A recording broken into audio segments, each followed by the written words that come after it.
We all set?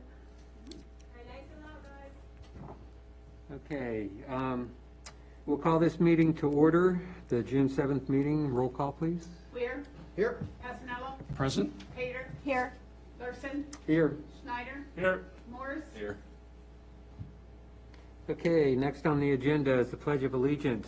We have Girl Scout Troop 90064 here with us. They will present the Pledge of Allegiance. Go ahead, girls. Pledge allegiance to the flag of the United States of America and to the republic for which it stands, one nation, under God, indivisible, with liberty and justice for all. All right. All right, thank you, guys.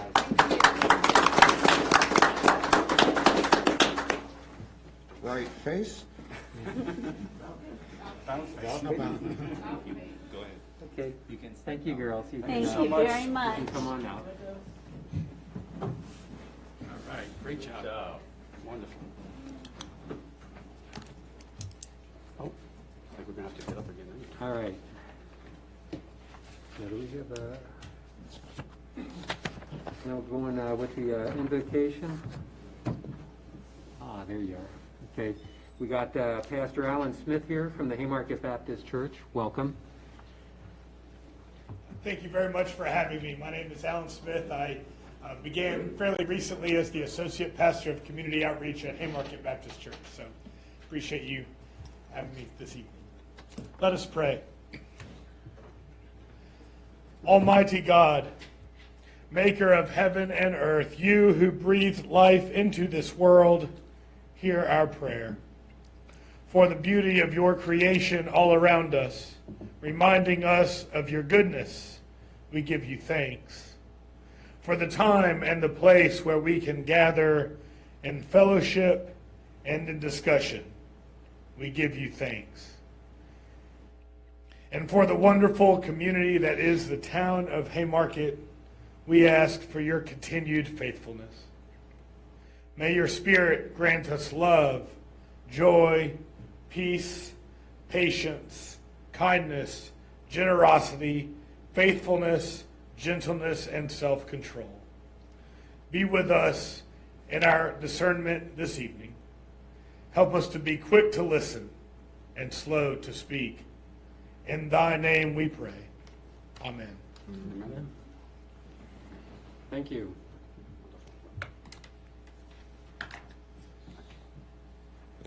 Okay, next on the agenda is the public hearing for the fiscal year 2022 budget.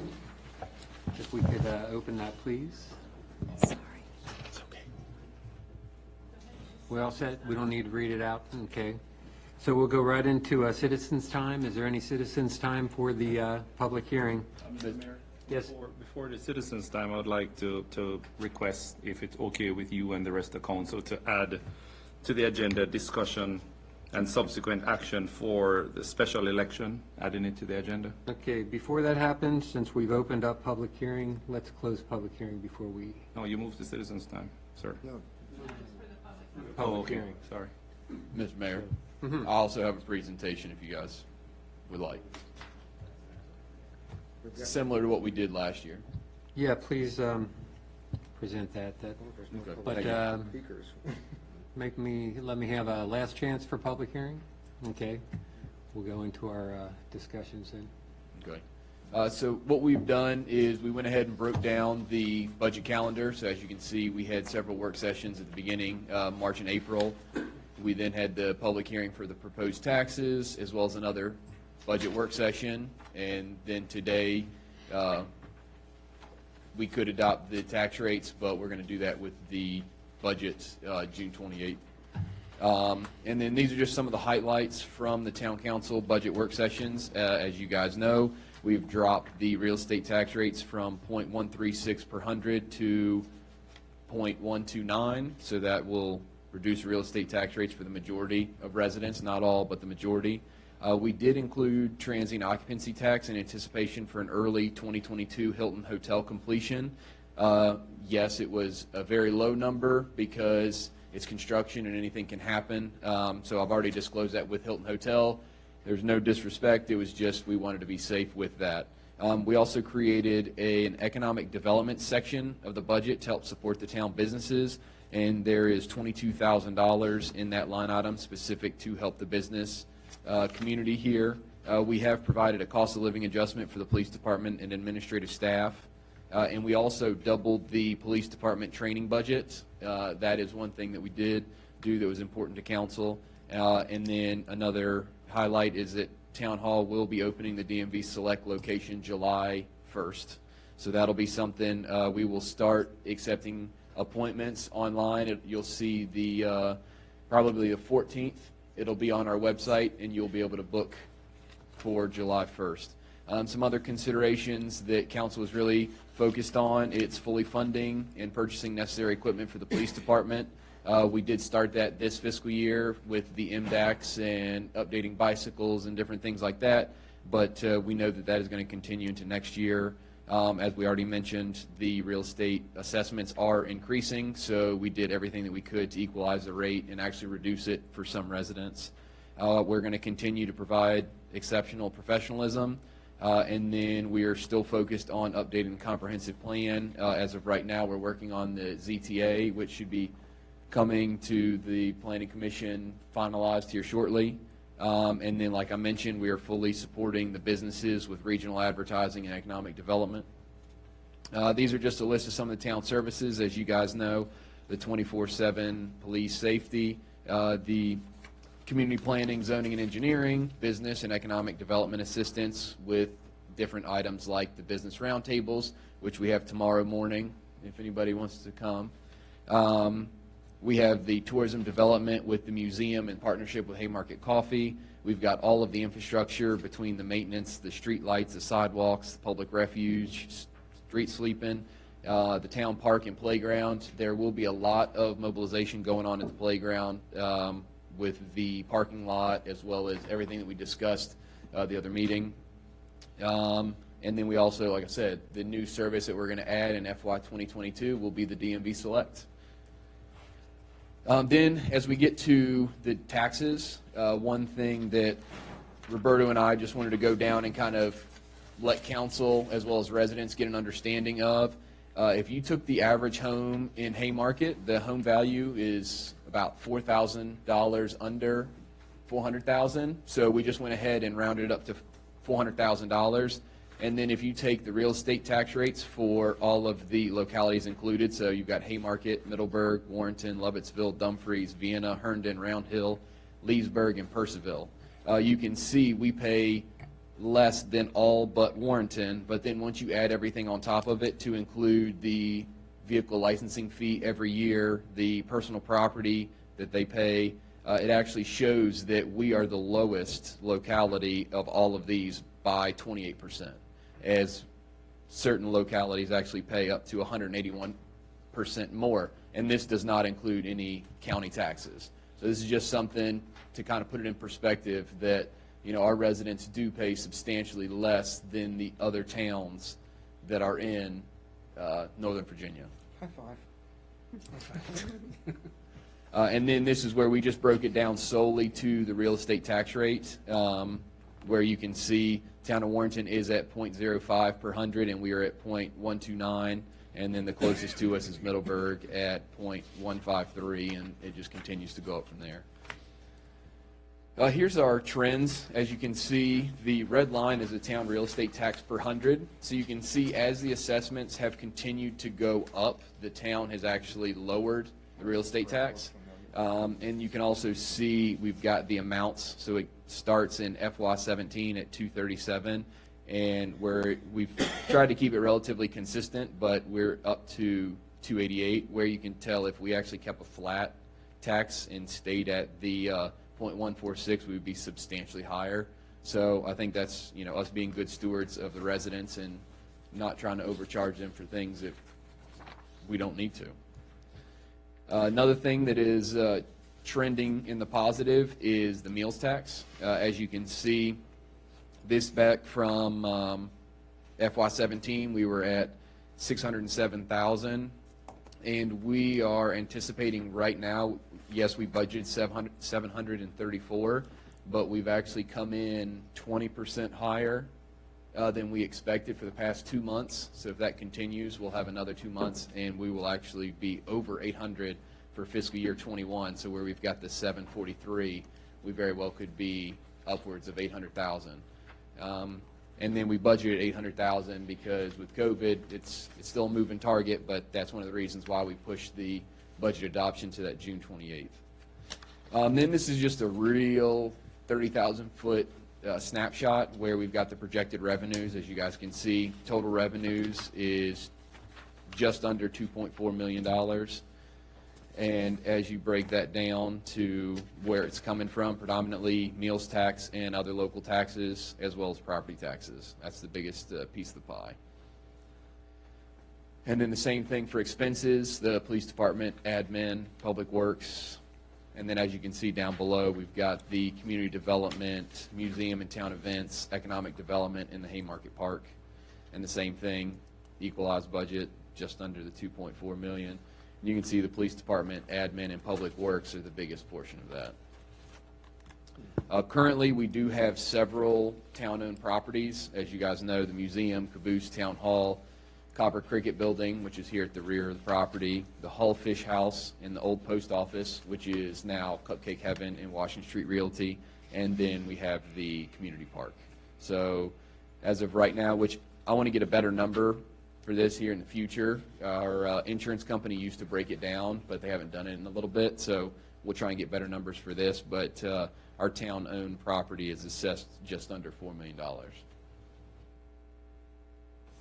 And then we've also got the CIP projects, which you guys know about, the town signage, the police equipment, and then some of the museum and town park work to include possibly the sidewalk.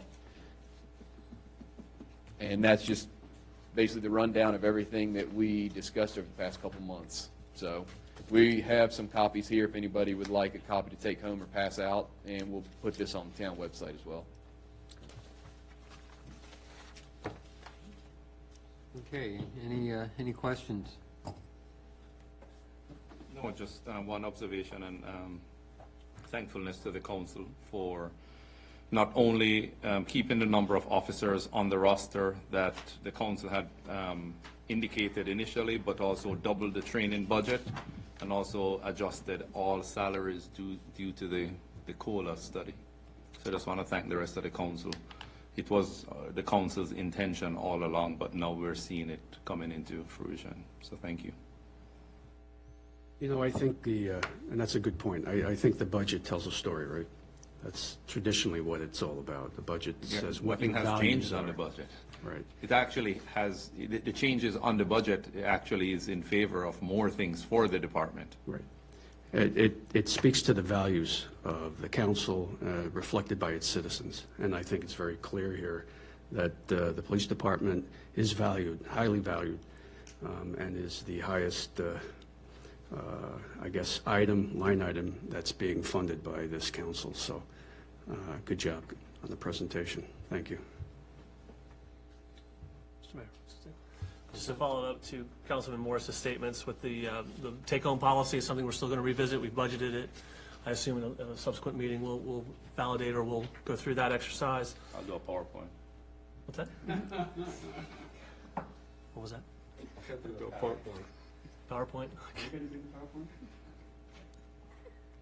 And then also too, just wanted to clarify for the public, the CIP expenditure funds of 82,000, we do have other funds available, which I would anticipate we'll be doing a follow-up meeting on how other monies we have available will be spent subsequent to the town engineer getting those estimates done. So I just want to make sure the public knows this is not the entirety of our investment, that we'll be coming back and revisiting some other improvements as well at a future meeting. So. And if I may, I'll add on to that. That's a very good point too, Marchant.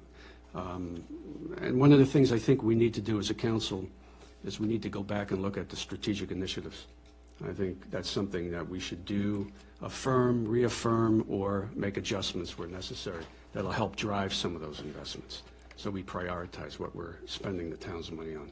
So I would make that recommendation. Thank you. Thank you. So noted. Any other comments, questions? Okay. I'm Mr. assuming, Mayor, would you please close the public hearing? right? Would you close the public Right. hearing? Is there a motion for that, or do I just You close do it? it. I can just close it. Cool. That's what I was about to do, but you jumped in. Okay, so we'll close the public hearing then.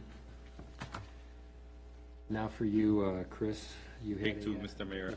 If it's okay with you and the rest of council, I'd like to add to the agenda a discussion and subsequent action for special election. Any objection to making that agenda item 6?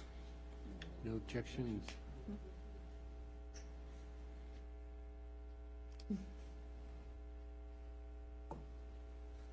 Thank you, sir. Okay. Okay, so we'll start citizens' time for the regular meeting now. Anybody out there? Nothing? Okay, we'll move on to the next agenda item. Time to introduce.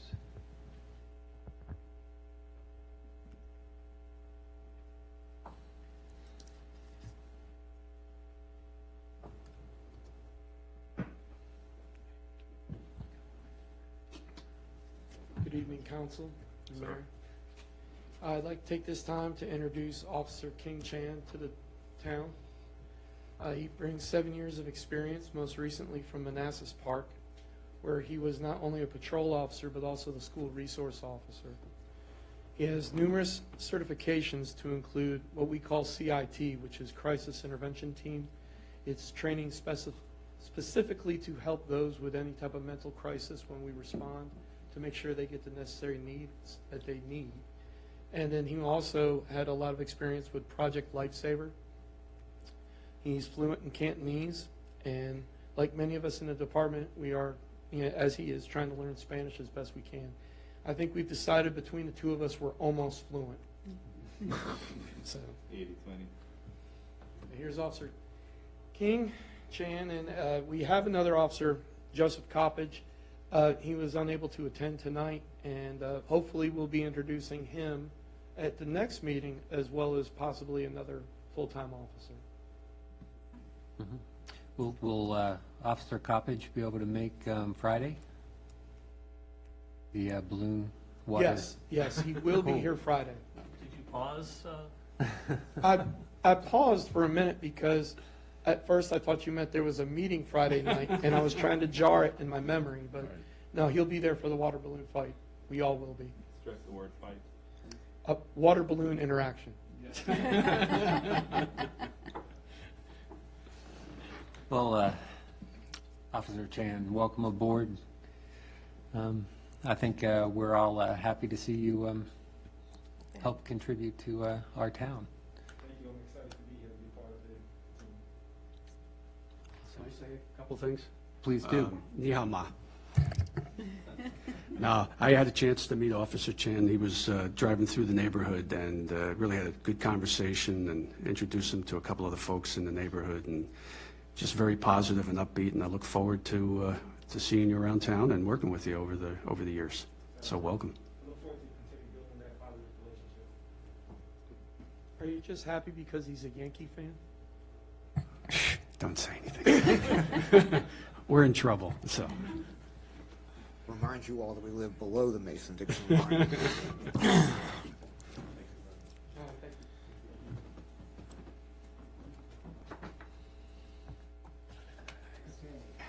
Next up is the consent agenda. Mr. Mayor, I would move adoption of consent agenda items 1 through 6. Second. Got a motion and a second. Any discussion?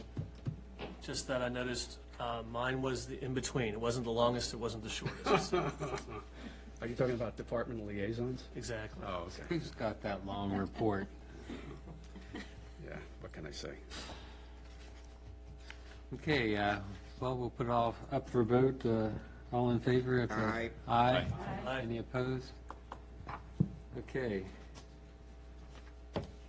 So we'll go on to the agenda items then. Hold on just a sec. Let me put in the Special election, okay. We'll go with the first one, which is consideration of the SUP. We're on packet page 48 in the agenda. I did want to quickly provide an update. After our work session, the applicant provided the document I passed out right before the meeting. This is an updated site plan layout showing the additional crosswalk that was requested to go across the entry and exit point at the Starbucks site. What is So- this? I'm not able to read on the side. What is that dated? Is it dated today? No, it's dated June 3rd. I was out of office on Thursday and Friday. No, so- I'm sorry, I didn't mean to imply that. I was just, when my contact's in, I cannot see things that small anymore, so, thank you. June 3rd. So they updated it last week for us and sent it over after the agenda packet went out, so that's why it's delivered to your seat. So, yes. I'm sorry, just a quick question. So this crosswalks to this special use permit as So well? that document, I believe Councilman Schneider drafted and had ready and prepared for the council meeting tonight. I do not, I have a copy of it. Okay, That was Councilman Schneider. yeah. I apologize, we keep interrupting you. I will stop interrupting you to It's make okay. sure. When? But I will discuss those, once we're done with the update, I'll discuss the proposed motions. Thank you. Very good, thank you. Okay, so I just wanted to add, we went through everything last week at our work session meeting to discuss what the applicant had submitted since our last May meeting when we had our public hearing regarding the restaurant with the drive-through. That information is found in the staff report there. I can go back through it if you guys wish, but nothing has changed since our work session meeting aside from the additional crosswalk that was added here in the site plan layout on your desk. If you guys wish for me to go through the documents, I certainly will, but it is, again, everything we discussed at our meeting on last Tuesday night. Mr. Mayor, could I ask a question concerning the crosswalk? What version of it are we going with? Version of this- Crosswalk? High visibility or? Yeah, what is it? White, blotted out? Is it bricks? We will have to ask the applicant that. That information is not provided here on the layout. But is it a standard? Are we going with a standard type? Because I understand, if we go back 3 months, there was miscommunication with the type to be installed. They painted it, and then they took it out, and then they repainted it. So how could we make sure going forward we have one standard crosswalk throughout? Since all of these crosswalks would be internal to the site, these are the 4 that are shown here completely within the site. I would ask the applicant if they intend to just put the simple white high reflective down. I would not expect for the applicant to be installing the brick crosswalks, simply for the sake that within the site, they are allowed to have concrete sidewalks. They do not need to do our brick standard or newly stamped concrete standard that we have discussed. Okay, thank you. It might even be better for white, just more visibility. More but visibility along but you're right, the if it's- grocery, the shopping center area. If it's inside, then it's all up to the applicant. Thank you. You're welcome. Any other questions for staff? The applicant, I'm sorry. No, go The ahead. applicant is here tonight. If you guys would like to ask them any questions or have any discussion, they are here and ready to answer, should council and mayor wish to call them up to the podium. I have a question for staff. Okay. So I read the report, and your recommendation is to approve, I believe, That is correct. but there were some concerns that remain regarding parking. Do those all still remain, the drive-through travelway, the potential for congestion on site, pedestrian access to the building and access to Washington Street? Do those remain concerns? The pedestrian access to the building in Washington Street no longer remain. The applicant has adequately addressed this concern. As for the stacking of traffic, I find that the applicant has done their due diligence in providing upwards of 11 to 12 vehicle stacking spaces along the side and the rear of the building for the drive-through use. Following our work session meeting, the applicant at that meeting had provided data for some of the other local Starbucks drive-throughs and showed that their peak times, they had 11 to 12 vehicles stacking.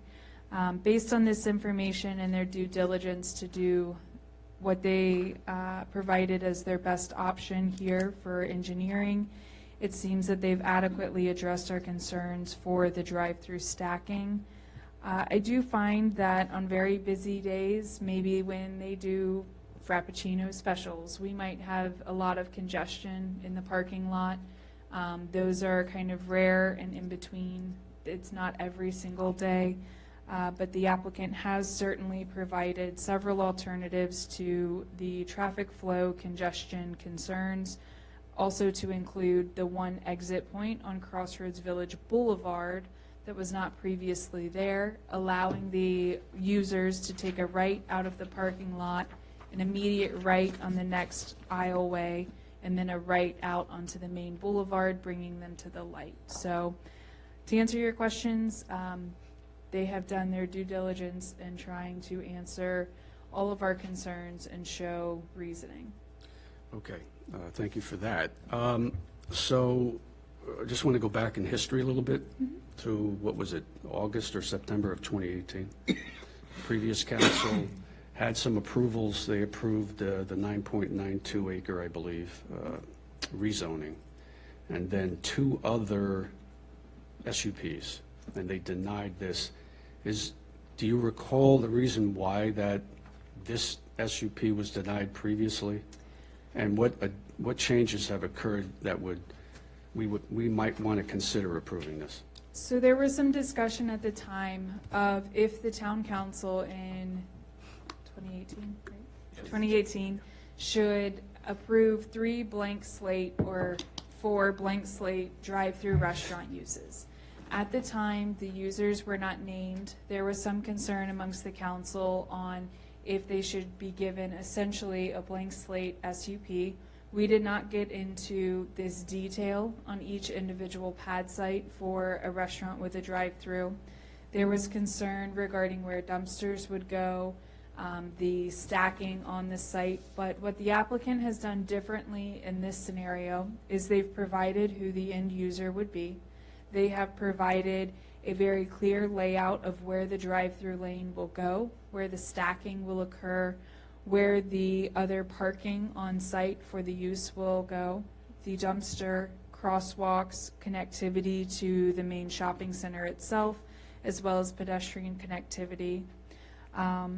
So in general, this application is a much more thorough application than the one we were presented in 2018, and they have gone to the lengths of addressing a lot of those concerns that previous council had at the time.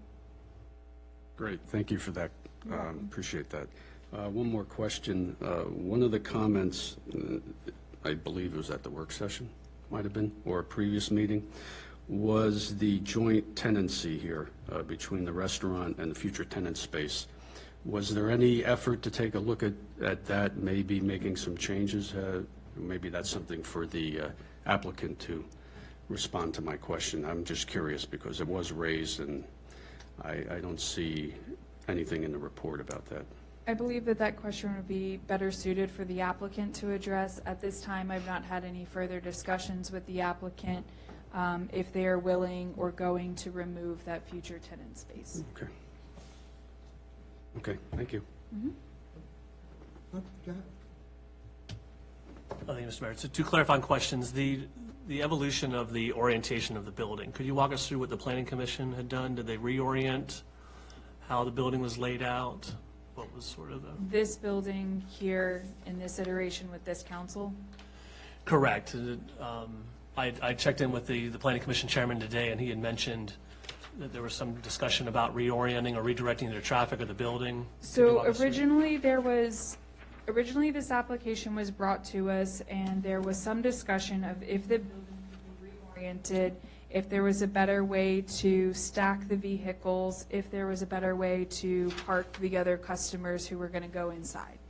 After discussions with the applicant, they gave us feedback from their engineers based on utilities, easements, right-of-ways, all of the other things that play a part in the engineering. This was the best model that they came up with.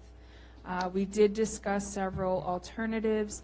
They did go ahead and remove some of the parking. So if you look at the layout, the very last car in the drive-through lane, there were 3 additional spaces here. They did go ahead and remove those 3 spaces and bump out the drive-through lane some in order to make it more feasible for customers who go inside. If they park in these last spaces, they could easily exit and leave should there be 11 to 12 vehicles stacked. Thank you for that. And then the second one, the directional sign, what was the message intended? That you described, I think, earlier, that flow, but is meant to be So right this- turn out, or? This directional sign here, again, we need to clarify with the applicant, but it is intended to alert the drivers of which direction to go for which route they're looking for. Very similar to the directional signage near the Chick-fil-A. If you exit the Chick-fil-A drive-through, you'll come to the end and you'll see a sign that has one arrow for Route 15, and it has another arrow to go, I guess 66 and 15 is towards the right. Gotcha. I'm sorry, the PC recommendation is in the report? I just got a question about the PC recommendation.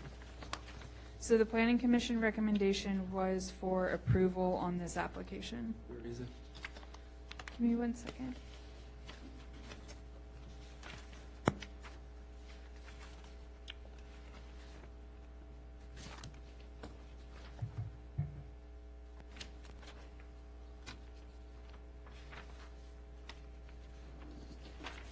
I can pull that verbiage up for you. It looks like it was left out of the report. I apologize. Mr. Ray, thank you. Those are my questions for now. Thanks. Okay. Bob? And let me turn to page 61, which is the traffic calculations. The comparison approved versus proposed is based or predicated upon the replacement of the hotel and the daycare with multifamily mid-rise, correct? And the multifamily mid-rise has been denied, which leaves us with the hotel and daycare on the books as an approved use on the site plan. That is Therefore- correct. So the numbers for the hotel and the daycare would remain in the present scenario, given the denial of the SUP for the mid-rise apartment, correct? Correct. From a planning numbers perspective, those numbers remain. That is So correct. in order to generate the current totals based on the current proposed uses and the current adopted or the current approved uses would change it significantly, since you would have to add the hotel and the daycare back in, subtract out the multifamily, and then you're replacing the drive-in bank with the coffee shop, which is giving me a new total under the current proposal of not 8,625, but 13,011 trips per day, 61% increase. By adding back in the hotel and the daycare uses. Correct. And subtract. And the supermarket. Correct. And so your total is not 8625 under the present adopted conditions or approved conditions, in addition to the SUP and the proposed commission. So you're going from 8055 not to 8625, but to potentially 13011 if all approved uses were constructed, correct? That is correct. Okay.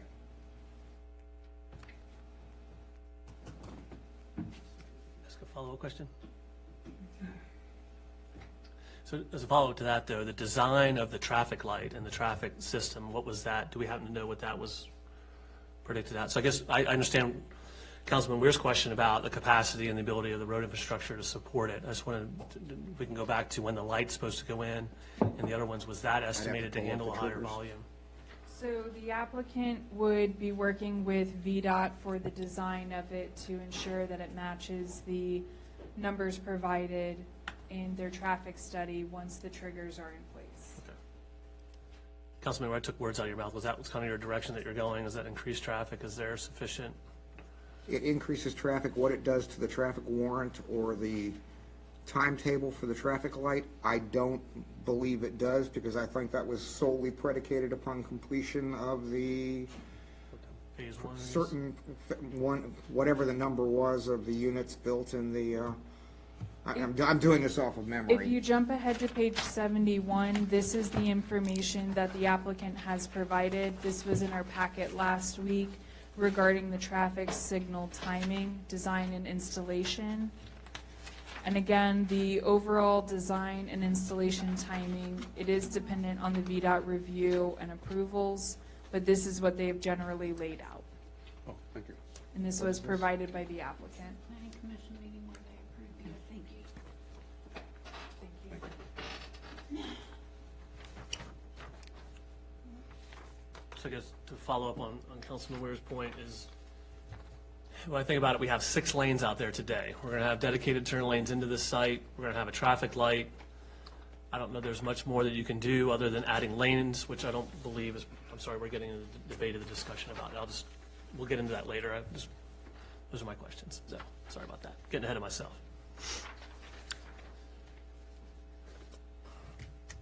Any other questions? You had an outstanding question. Are you satisfied with it?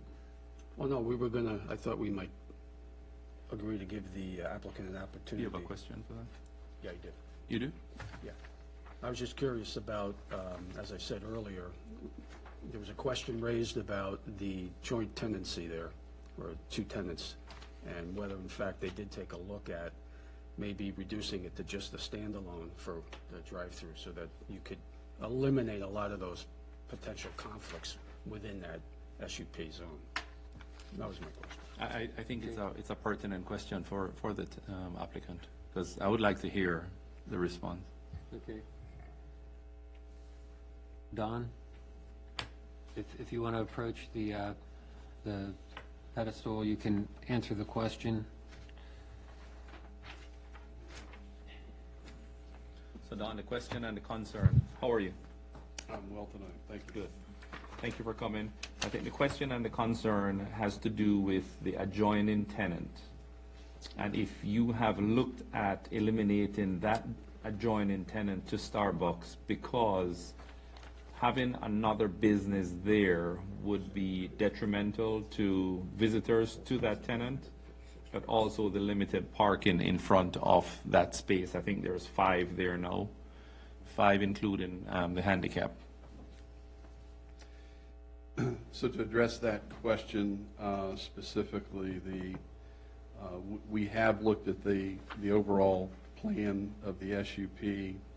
If you note, the shaded area on your plan is the only thing that's part of the SUP. Mm-hmm. So the other tenancy is not part of the SUP. And then we have found in typical situations where we're doing large-scale mixed-use shopping centers, is all of the other parking and tenancy uses is what's called a shared use. Mm-hmm. And so all of these parcels will have interparcel connectivity, interparcel shared parking. And we find that it's very difficult, in fact, possible to police who's parking where and when and how. And so the shared use access and parking agreements are always accepted by counties and jurisdictions that we've worked with in the past. So we believe that we have adequately parked the site, and in addition offer shared parking arrangements with the adjacent uses. And we also we were attentive to particularly Emily's comments about, if the cars are stacking, what about the use of the parking spaces? So that's when we re-engineered the site. And if you recall, we shifted all of the stacking lanes to the far right. We actually lost 3 parking spaces to the east side of the site to accommodate that additional stacking and to where there wouldn't be conflicts with the parking that's to the west of the stacking lane. So we believe we definitely have adequately, addressed that concern. Thank you. So, but just a follow-up correction, so there are 6 parking spaces at the front plus an additional 3. And then to the southwest of that, there's an additional 10. That's in close proximity. And again, those will all be shared, so, no one's going to obviously say, hey, you have to park here for Starbucks, you have to park here for another tenancy. So first come, first serve. I don't think, my personal issue, I don't think it's the matter of not having sufficient parking. I think you will have sufficient parking, especially the ratio of square footage per parking. I think it is, my big concern is having a tenant there right in the midst of the flow of traffic. So just something, right now at this stage, it is really just an advice or a request from me to you to say, hey, could you think about this? It has no bearing on the application whatsoever. So. Yeah, thank you very much, Councilman. We've actually looked at a scenario just like this one. We have another center where we have a Cava restaurant, and it's far greater in terms of tenancy and activity than a Starbucks will be. And it's the exact same situation where the drive aisle is set, and you've got that limited number of parking spaces, and it just works its way out. People are courteous enough. They stop. They let somebody pull out, let somebody pull in. And if somebody gets inconvenienced for 45 seconds, then, it works its way through. So. And I will add a note, too, is we're trying to accommodate also the town council on the fact that we heard loud and clear that everybody wants more commercial uses and no residential uses. So by removing additional commercial tenancy is actually in direct conflict with what council was asking for. So. But at the same token, denial of an SUP doesn't prevent that from happening either, to have a commercial enterprise going in there, 2 commercial enterprises, or 1 commercial enterprise that could make up the difference. No? That's true. Okay.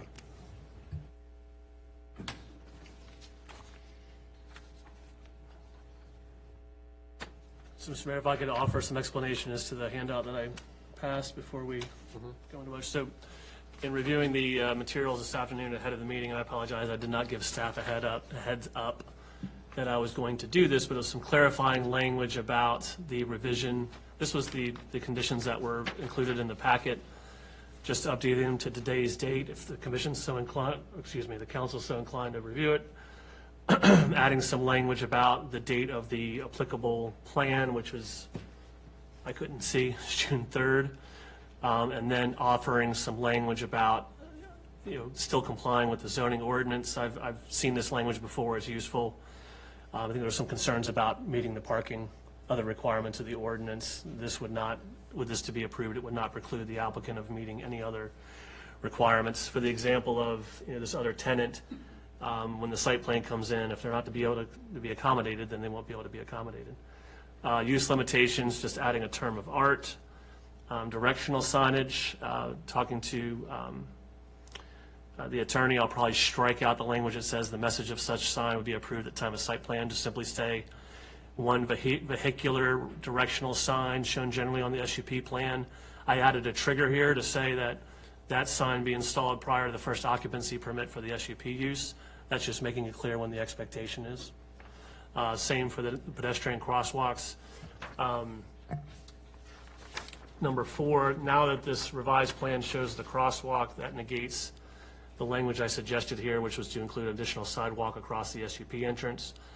So I would, if the council was so inclined, I would delete that language, but then to still include the trigger for the first occupancy permit of the SUP use. So those were just some revisions for the council's benefit, and happy to take any revisions or suggestions to that.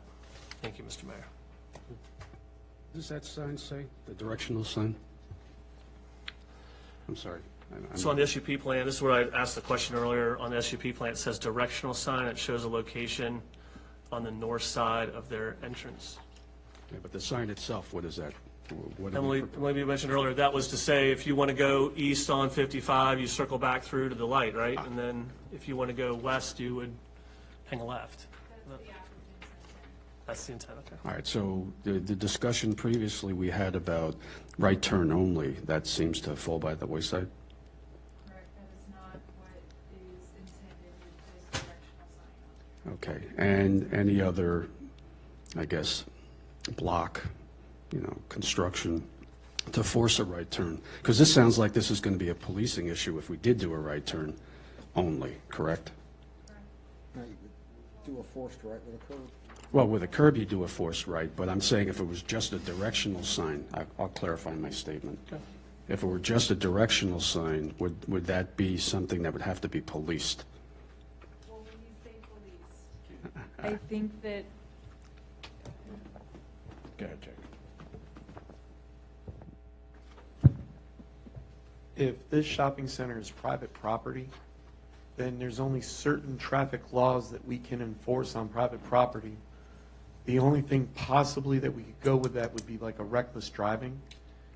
So if it says right turn only, and if it's not a state-maintained highway, there's really not much we can do other than make a presence and hopefully like point to the sign and hopefully get people to go the right direction. But if it's a privately run or a privately owned roadway, then there's really not much we can do on a police action other than just a presence. Thank you for that clarification. I looked at the sign as not so much prescriptive as just a suggestion. Hey, if I'm out of town and I want to know which way to go. It's wayfinding. It's Yeah, wayfinding I'm sorry, yes, a signs. better term would probably be wayfinding rather than directional sign. Sorry, do you want to add, do we want to debate before a motion or have discussion before a motion? What's the preference of the council? I'm ready to move. I prefer the motion. Okay, I'm just looking for the draft I will- motion. I will go ahead and draft a motion then. Okay, so any other questions or decisions for the start? We may draft the motion. Do we have a draft motion? There's not one in the packet, but I can make one. Go ahead, Marchand. Okay. I move that the town council approve SUP 2021-001 restaurant with drive-through, subject to the following conditions. Dated June 7th, 2021. Number one, site development. The property shall be developed in conformance with a special use permit entitled Restaurant with Drive-Through and Drive-In Special Use Permit Plan, Crossroads Village Center, prepared by J2 Engineers, dated March 19th, 2021, revised through June 3rd, 2021. Strike that language. Revised through June 3rd, 2021, the SUP plan. Approval of this SUP shall not relieve the applicant or the owners of the property from the obligation to comply with and conform to any other applicable zoning ordinance, codified ordinance, or regulatory requirement. Number two, use limitations. The use approved with a special use permit shall be limited to a drive-in facility in connection with a by right restaurant use, term of art SUP use.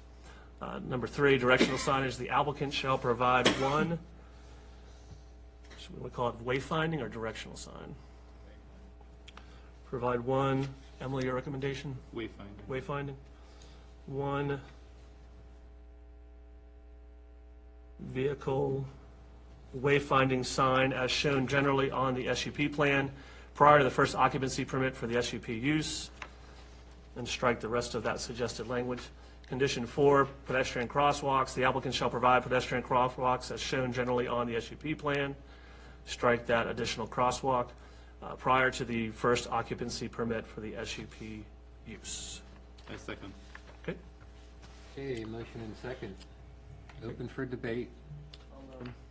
Go ahead and start if you don't. Do you want to jump in? So obviously, I've taken an interest in this. I believe the Planning Commission did do a good job of debating the merits and the challenges with these sorts of applications. And reminiscent of the Chick-fil-A discussion and the challenges presented with the volume of traffic and the popularity. This being the planned interchange park, some of the feedback I got was that the traveling public, this will be popular for the traveling public. And I was reminded by my daughter this morning that it'll be a very popular hangout when they go to high school. I didn't have a budget for Starbucks, but apparently that's what the kids do. So in terms of traffic analysis, I started to allude to earlier, there's a substantial amount of effort put into designing the original property, significant being the stoplight, not having a more specific trigger based on the language that's provided. I do believe that with this project to increase traffic beyond what was initially anticipated, there would be the warrant to go ahead and trigger the light. I was initially in favor of providing some sort of interim condition that would address either site folks exiting the internal driveway or stacking on Washington Street, which is what we dealt with the McDonald's. When the Route 29 McDonald's was closed, we saw an uptick in the amount of folks that were going in there, and it created people that were backing up onto the drive aisle. The supplemental information I believe that the applicant has provided has, in several different scenarios, calculated what the worst case scenario might be. And so I'm confident with the revisions, I can't guarantee, but I'm confident that there's enough discussion to reduce the amount of traffic impact that it may have. I also am of the opinion that it's self-policing, that if the tenants amongst themselves have a traffic problem, they're going to be forced to solve it. In terms of Washington Street, if it does become an issue, VDOT would step in at some point if that were the case, or we'd have to re-trigger the timing of the stoplight. Obviously, if the VDOT scenario would mean that we would have to, taxpayer dollars would have to be used to close that. But I'm not, my concern is putting an interim or an upfront condition that would negatively impact the future tenants or other tenants in the facility. So either closing off the right-in entrance off Washington, directing folks out of the site to circle around, that might have an unintended consequence for the other tenants that are in there. I do believe at Site Plan 2, there's another step. This is not the last crack at this application. I will trust the Planning Commission will, if they have to make some amendments to deal with this secondary tenant, that can be done. If it's tenable at all, it may come around that we may not be able to do it. So I think the other question about the viability of that second tenant may play out in the future. Just because it's shown doesn't mean it'll happen. So, and then we'll have the other caveats of building design and signage that will be caught by the Architecture Review Board at a later date. So can we guarantee there will not be an impact? No. I did talk to some folks about the last time the drive-thrus came through, the intensity of that. In my mind, an SUP, it's a use that's allowed by the district so long as it can be reasonably impacted. And I do feel with the analysis that's done so far that reasonably can be mitigated. And if there's a problem in the future, that we have some tools to address it. So those are my initial comments. Thank you.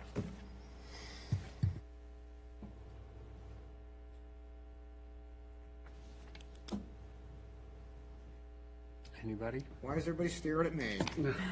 All right. There's a danger of me going first. So Sorry. I'll do it. I'm going to jump all over the board here. As most of you know, I've been on the fence with this SUP almost from day one. Mostly because if it fails, I think half of my family is going to kill me since they'll have to continue to go across 15 to get their coffee. I remember when this application came forward in 2018. I remember it very clearly. And I remember all the hearings on the various SUPs, the increased height for the hotel, the 3 SUPs for the drive-through restaurants, 2 of which got approved, 1 of which got denied, and the SUP for the drive-through bank. And I opined quite loudly at the time that I did not buy into the TIA estimate of 8,055 vehicles per day. I thought it was low. We have a presentation before us that contemplates a trip generation number that is now not correct because the multifamily mid-rise did not get adopted. Therefore, the planned use and the planned traffic that we have to look at is hotel and daycare on the backside, even if that doesn't occur at present. By doing this drive-through and changing up some of the other uses to include a supermarket now, my simpleton math tells me that that increases the daily trips from 8,055 to 13,011, which breaks down to roughly 206 an hour, 3.4 a minute.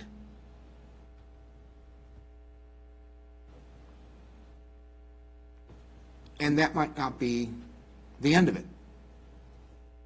The applicant has stated that the hotel and the daycare are not viable uses on the back at this point in time. So the question is, what goes back there? There are any number of by right uses that will generate even greater traffic volumes. So we don't know what's going to be there at the end of the day. I think it's safe to assume that if this SUP is adopted in conjunction with all of the other approved uses, any way you look at it, you're looking at a total traffic volume of not less than 11,000 vehicles a day, and probably more, which is significantly higher than the 8,000 that's initially offered. Traffic was the number one issue in 2018. I think if this is approved, traffic's going to be the number one issue this year.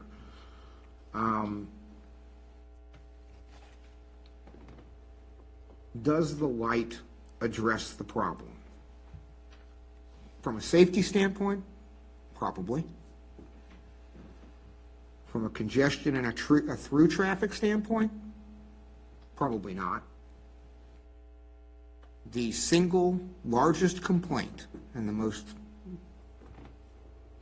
most often voiced complaint I hear from residents on either side of 55 is, I cannot make a left turn out of my development or out of my driveway.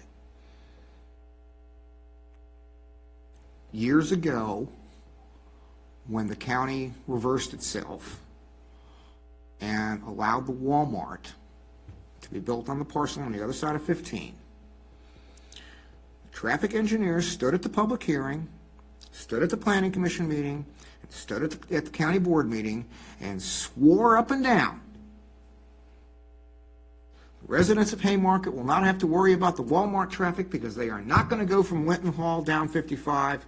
They're going to go Linton Hall, exit onto 66, and then exit onto 15 to go to Walmart. I told them they were nuts then. I took issue with that premise, and look what we have. I've looked at the TIA, I've looked at the number of trips they apportioned to 55, the number of trips they apportioned to 66. End of the day, it's going to be on that strip of road. It's getting increasingly difficult for our residents to navigate. I thought there was too much traffic in 2018. Apparently the council in 2018 thought a third drive-through was one step too far. Yet here we are doing it again. Except with a coffee/donut shop with drive-through, the traffic count for one of those is actually higher than a drive-through restaurant. I can't in good conscience support it. Given the vast number of people that spoke against that use in 2018, I don't think the attitude in town has changed. There will be a significant number of people who will be unhappy that they won't have their drive-through Starbucks. That's on me. Is it one person voting? Is it one person voting here? No, Oh, no, okay. no. I'm just saying. Okay. If it fails, that's on. If it fails, that's Okay. on me. Okay. that's fine. Now, from a practical standpoint,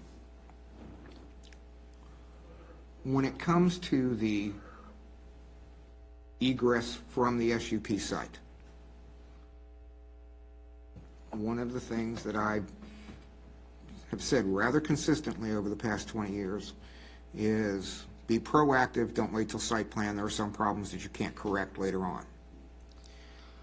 In this particular instance, I'm fairly certain that given the short distance of the ingress egress on that drive that comes off of 55, we're going to have a problem with that egress, especially with left turns from that egress, particularly given the way people in this area drive. Sort of a hooray for me and, well, you know what to you. I am not a fan of processes by which we wait to address an inevitable problem at a different time or at a later time. I'd much prefer addressing it now and avoiding a repeat of what we had happen over at McDonald's, where how many years did it take to address that situation? From an engineering standpoint, from getting the applicant or getting the owner to work with us, and just making it happen. I'm not gonna support this, but for those of you that wish to support it, I would ask that the signage condition for the wayfinding sign be removed and replaced with a forced right-out only egress from the site.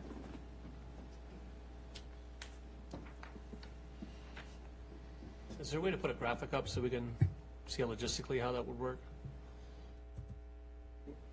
I'm sure she can. Okay, why not? Okay, well, Why don't let each person just talk about, share their views? never mind. I take that back. Like, why don't let each person share their views? I'm getting it up now. Yeah, I want Go to ahead. I mean, yeah, I want to Might as go. well not waste time, right? Yeah, I'm fine. Yeah, I'm done. yeah, I would like to go. I mean, I'm looking here at the regular meeting minutes for the planning commission, and I just want to ask Bob, why would he vote yes on the SUP? Like I said, I was on the fence, and I was pushing for the hard right, even at the planning commission meeting. And quite frankly, I don't remember voting in favor of it.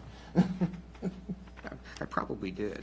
But it came unanimously from the planning commission to approve the resolution from the planning commission. We've asked the applicant to do their process. The staff has reviewed it and gave their recommendation to approve. And now we're here, and for me, it's okay. Let's move on. Let's each share our personal views or whatever convictions that we have. We take a vote and move on. This is not one person saying, "Hey, I don't want this to happen." This is a board of elected officials, and we're voting on it. And I pray and hope that your decision is not swayed by anything else but your own personal convictions. That's it, Mr. Mayor. Comment? No? On the debate? Nothing? Okay, that's it? That's it. All right. Vice Mayor? So my viewpoint is this: businesses are important, yes, but the type of business is equally as poignant. I am very concerned about the backup of traffic if we get a light, where and how that's going to affect the communities, the neighborhoods. Simply just experiencing traffic within the street now, Washington Street, going into the other drive-throughs. So that is my biggest concern with the congestion, the traffic, even with, and the accessibility there. It is very popular. My girls are equally in discussion, but with the impact of traffic, I would be not supporting it. Mr. Mayor, if I can? Your turn. I've heard a lot of good comments here. I'm not going to repeat them. I'll try not to anyway. My agita over this is the evolution of this project. The systems approach, I think Bob has somewhat elevated that discussion and exposed some of the risks that are inherent in doing a project that is not done as a system, rather than, in this case, it appears to be, to me, piecemeal. So I have some concerns about that, and I appreciate that, and I appreciate your comments as well, Marchand. This thing about the third drive-through, I know Some things are different, and thank you, Emily, for those comments, but it isn't third drive-through, and it does add some additional risk. And I am not crazy about waiting for VDOT to respond. I am more concerned with building in a systems approach at the front end rather than waiting later on for a problem that may or may not happen. I don't know. I mean, you guys understand the numbers very well. But I think the applicant also makes a very good point regarding commercial activity, commercial enterprises. However, denial of the SUP, in my mind, does not preclude that. There are other commercial enterprises and by right uses that are available in this case. Not necessarily does it have to be a drive-through. So I'm not saying, and I don't think we are precluding any other commercial businesses in there. And so that's essentially where I'm at. And it's not just about revenue. You know, we could say yes to this thing because it's revenue driven. I think we need to look at it more systematically and build it for success rather than failure. And I'm not sure at this point how well it will work. And that's my agita here.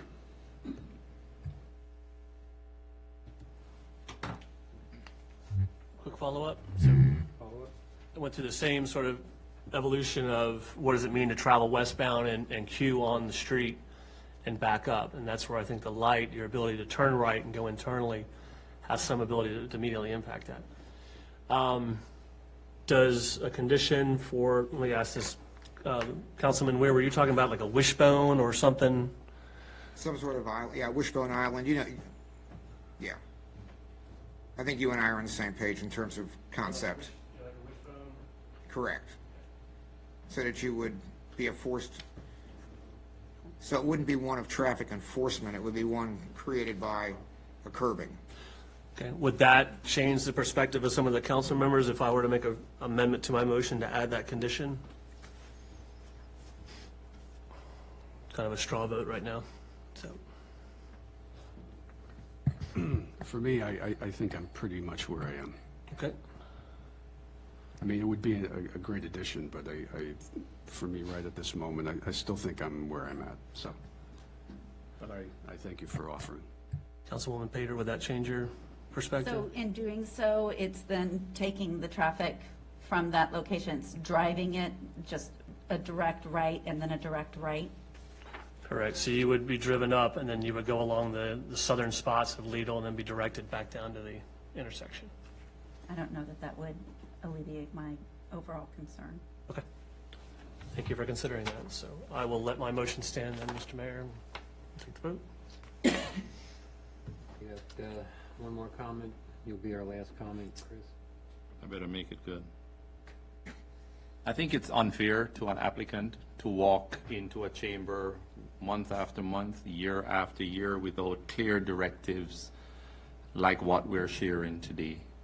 The applicant has been, I remember back in 2015 or 16, discussing areas or ideas that he has for opportunities there at the park, and most of them, as far as I can remember, I objected to. I think it is unfair, and I think we need to get the proper processes in place so that it doesn't waste, and maybe it's because I'm in commercial development, it doesn't waste an applicant's time and effort and resources to get to the final position to be voted down because of our personal convictions. This has been labored throughout our planning commission, of which Mr. Weir voted yes. This has been labored through with the staff, and the staff has taken this to the applicant and shared with the applicant. And here we are at a time when the applicant may, I don't know the details of it, may lose the interest of the businesses that are interested in those areas. It does cost those businesses for them to sign a paper to say they're interested in the spots. It does cost them because it hinders them from developing anywhere else, and their revenues right now is restricted because they have given a promissory note to this developer. I think it is unfair. I think it is unfair to the applicant. I think it is unfair to our planning commission to go through all of that discussion. I think it's unfair to our staff, knowing that we had preconceived ideas or intentions about the big issue of traffic or the flow or what it is that they can use there. I think it is unfair. I think we need to stop, we need to pause, and we need to probably go into private sessions and talk about all the other properties that are in town before we start making more decisions. Because it is unfair to the applicants.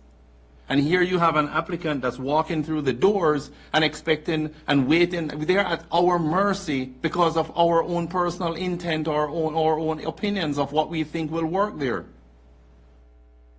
I'm telling you, I would never vote for that hotel across the street. But you know what? Once I got elected, I am in full support of it because the previous council voted on it. And I think it is so unfair for us and to the applicant to get to this point, and then for the all the many opportunities that we've had to share at the last work session. We had a work session where we could have said to the applicant, this is a breaking point for us. We could have shared that. We could have shared with them that the plan that you had and what you presented to the town council is not a plan that we're in favor of. We could have said that. We had the opportunities, but we didn't. And now we're waiting until it's our turn to vote yes or no.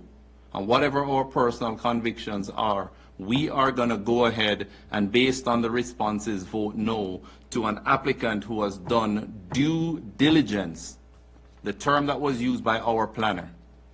And us as a council, we are sitting here and making our own public observations on it. To vote on an application that has been in the works for over 5 years. An application that almost got side railed because they lost the hotel. And we are here making decisions based on our personal intentions and our personal views on it. I think it is unfair. I think we need to pause and we need to look at every development before we move further and have another applicant come forward, give presentations, draw maps. Those plans cost money. Someone is paying for that. And I know it's none of us up here. Someone is paying for that. I think it is unfair. And we're at the point right now where we should be ashamed of ourselves to get it to this point to say no to this application. Thank you, sir. Okay, Bob. I have a significantly different viewpoint, and it's based on reviewing, arguing, debating land use applications of all types for more than 20 years. The process, the legislative process, the governmental process mandates that staff review any application that's presented and paid for, good, bad, or indifferent. Mandates that once it's forwarded to the Planning Commission reviews it, and by and large has to pass it on to the governing body, whether it's a town council, board of county supervisors, city council, whatever it is. It's part of the process. Good applications are made, bad applications are made, bad applications are denied, bad applications are approved. Good applications are denied, good applications are approved. But you have to understand that there are different types of applications and different standards of review and different levels of subjectiveness.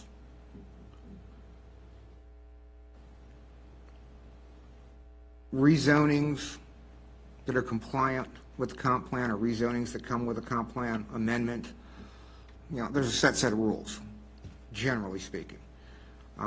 Site plans that are by right, our personal convictions would have nothing to do with that. This isn't one of those. This is a special use permit where we're given the latitude to weigh a variety of concerns that you otherwise couldn't factor into either a denial or a conditioning of the application. Staff has spent a lot of time on this, and staff has recommended approval. Planning Commission recommended approval. I recommended approval, I believe, just for argument's sake, to push it on. And there's nothing unusual about that. There's nothing unusual about an application being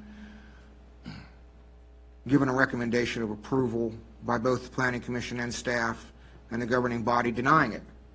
There's nothing unusual about an application being recommended for denial by staff and/or the Planning Commission, and it being approved by the governing body. Happens all the time. Happens almost every month in Prince William County.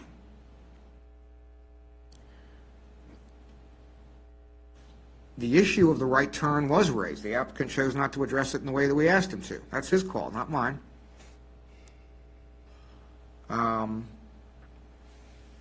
I don't think we've done anything wrong or anything to be ashamed of. At the end of the day, on a matter like this, where it is to some degree subjective,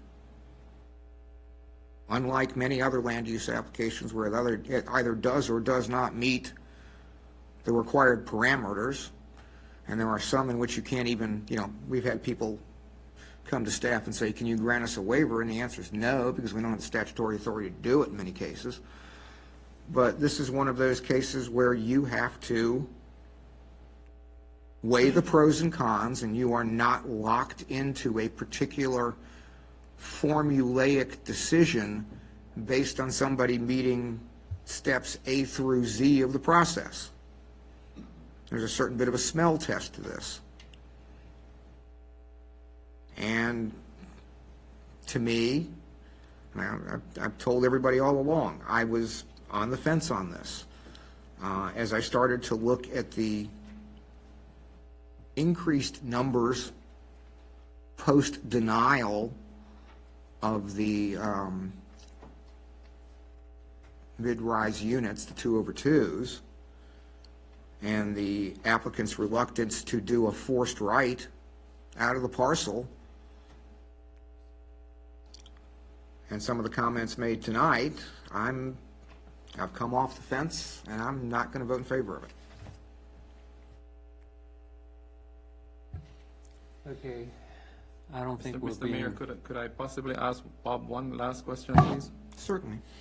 make it quick, because we're not being productive here. Ask it quick, or, because I can speak quick. I mean, I'm Jamaican. With the proposed median, how would trash trucks and delivery trucks access the site? Through the main road. I don't know. Haven't looked at that. I don't even know where the loading area is. Is there one on there? I don't know. You voted yes on it for Planning Commission. We haven't done site plan yet. All this is a, refresh my memory, Marchant, what's the term? GDP? Concept plan. Concept plan, general development plan. I think if you go back to 2018, that was one of the issues in 2018. Where are the loading areas? Where are the trash dumps? And one of the many things that wasn't addressed way back when, at least in the initial phase, I don't know, I think I've tried to explain it as best I can. I'm not particularly thrilled with, losing the opportunity of a drive-through coffee shop. I understand the economic benefit, and I understand the benefit to the residents in terms of an option that they otherwise wouldn't have. But when I weigh that against, in my view, the inevitable congestion that it will create, especially given the larger traffic numbers, because we don't know what's going to happen on the rest of the site, but we have a baseline. We have a baseline number that we have to factor in. I can't support it. I mean, at the end of the day, the applicant is entitled to X number of uses, X number of by right uses that he can build tomorrow if he wants. And those uses, by their own TIA, will generate X number of trips. My last calculation is in excess of 13,000, which is significantly higher than what's in this exhibit. 13,000 is a breaking point for me. 10,000 is a breaking point for me. and I can't back down from that. I got a question from staff. Just in the conditions, to my knowledge, there is nothing to mention Starbucks or coffee shop. It was just any buy right drive-through. So I just wanted to make sure that council was aware and corrected that if. The traffic generation is specific to, Donut shop, and I coffee quote, shop. coffee/donut shop with drive-through window. So I was speaking to Councilman Schneider's conditions on approval. There was no mention of coffee shop or Starbucks or anything. It was just any by right use with the drive-through. So I just wanted to make sure you guys were aware. My intent was that whatever use was listed in the public hearing ad, that was by the ordinance. So, What use is listed in the public hearing? just a quick follow-up. With the traffic studies, they're somewhat of they're an estimate based on ITE codes that establish a reasonable average. You also base on background traffic and other sorts of things. So I think if we're looking for certainty, sometimes it's a challenge to have certainty with these traffic studies, which are a projection. So I don't want us to raise the bar to say that we want certainty with each application that there won't be a problem. And we do agree that traffic is subjective. One car at a light is bumper to bumper to some, less than others. So this is good information. It's good to have. I said earlier, we got 6 lanes out there. That site's going to develop. There's got to be an ability with 6 lanes and a traffic light to handle significantly, probably a lot more site-generated trips based on that design than what's here today. Without a light, the project would obviously fail. And the light's part of the project as it is now, without Correct. the SUP. Yeah. I would have rather had a better trigger for that light to come in, although the way it's based now, it'll be that warrant. So if it does become a problem, we still have a tool either to install the light or some other mediation that's available to us.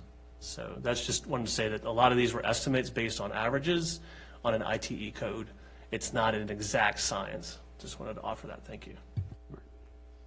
I think we're going back and forth here. I think everybody's kind of, I'd just like to address Marshawn's last comment, and I'll be done. 30 seconds. ITE codes and TIAs, I agree, it's not an exact science. In fact, I'll be honest with you, I think it's a money grab by the ITE to make everybody pay for TIA numbers that don't actually work. If anybody's familiar with how the TIA numbers for each category are created, they take every application for that particular type of use, regardless of where it is. It could be a rural intersection in Nebraska, or it could be downtown 38th Street in New York. Or it could be a highway corridor with two interstates, and they lump it all together. And that's great if, for example, for some uses, you have multiple applications that have been used to study those figures, where you have, say, 100 or 200 application uses. It doesn't work so good when you're using it on, when your only data is from one example from some rural component of some rural state. And that happens in that book. If you look at, if you delve down, and I've got a copy of not the most recent one, but the version before that, which I paid a considerable amount of money for, they will tell you how many studies compose each category. And it's pretty shocking at just how questionable some of those numbers are. And what I have found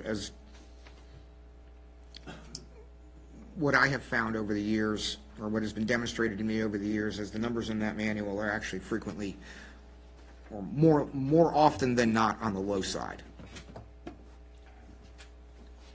Okay, in discussion, let's take a vote. Since it's controversial, let's do a roll call, please. Weir, No. Casanello, No? Pater. No. Schneider, Yes. Morris, Yes.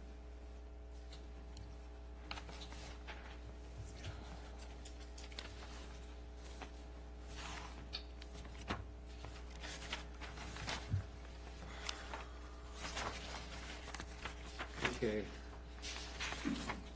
Guess we'll move on then to the fiscal year 21 budget amendment discussions.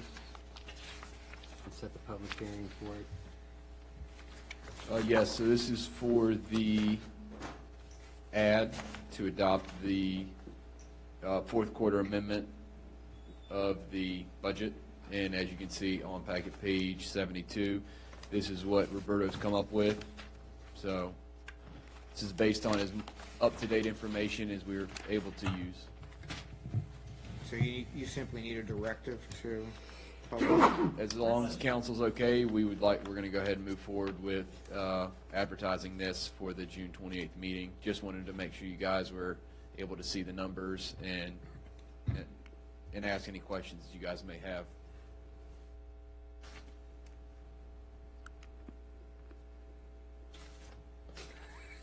Good question, Mr. Mayor. Good job. No, that's good.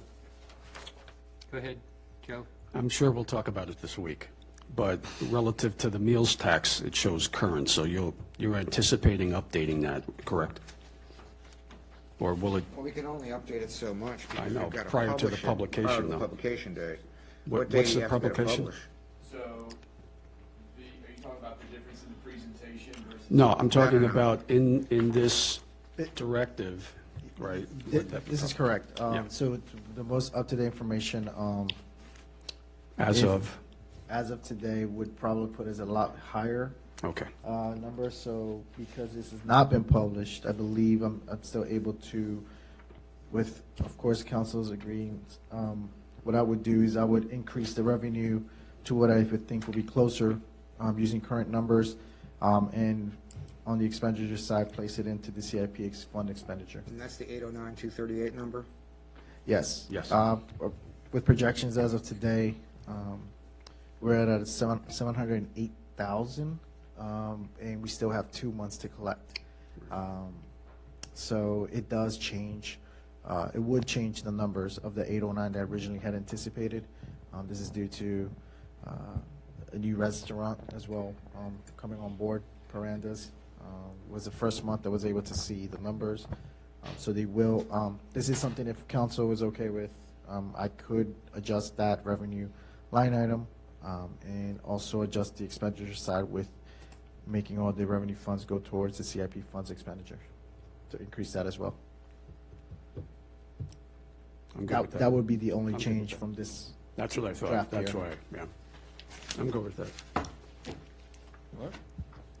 Thank you. Okay, are we looking at putting a date, get this out to the, So we'll go ahead and take care of the advertisement.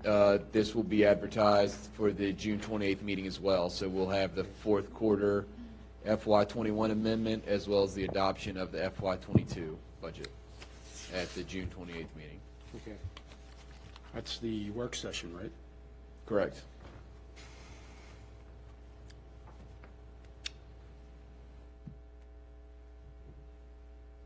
Okay, we'll move on then. Resolution 2021-008. Reducing the planning commission. Do you have a quick question before I go into discussion? I understand the practical nature of doing this, but is the intent is that if we would ever reconsider raising it again? As I said a year. Excuse the interruption. As I said a year ago, I mean, I love the intent of increasing it to 7. Okay.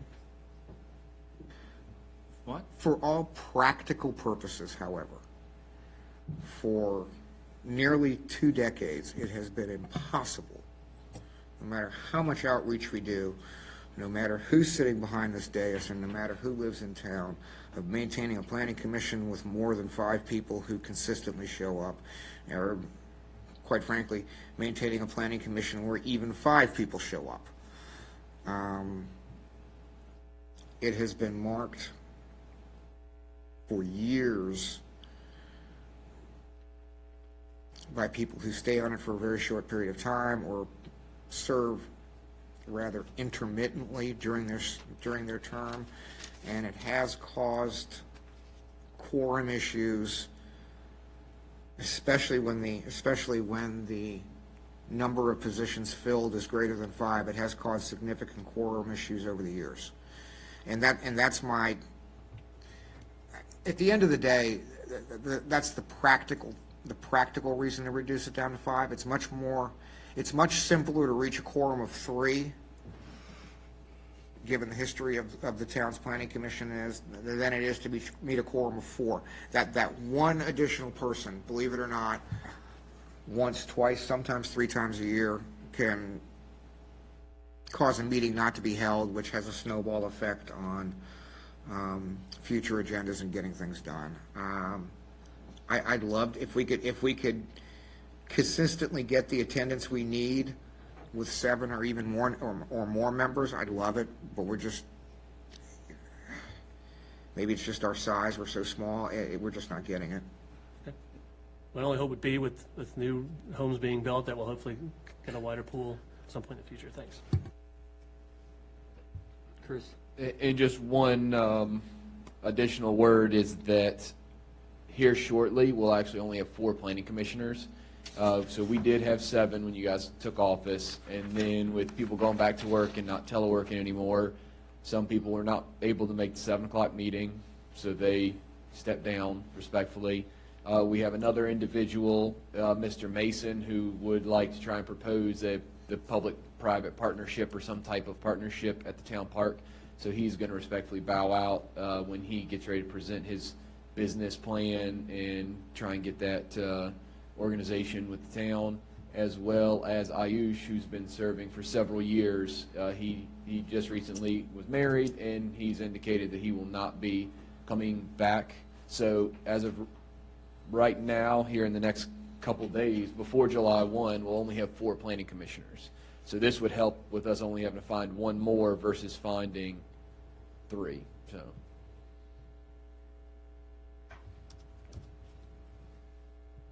Chris? I am in support of having 5 commissioners.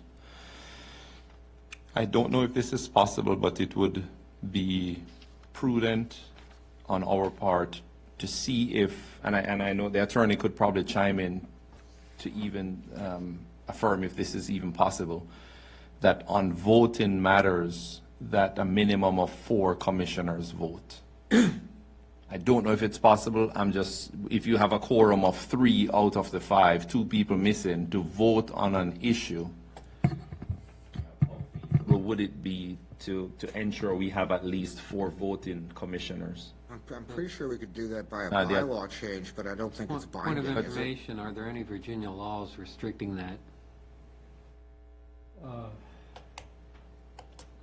to my knowledge. I've never had the question come up. I would say that if you require 4 members to vote, you got to back up and remember that members are not required to vote. You're not required to vote. You have the ability to abstain. Right. There's a moral obligation to participate in debate and vote, but it's not enforceable.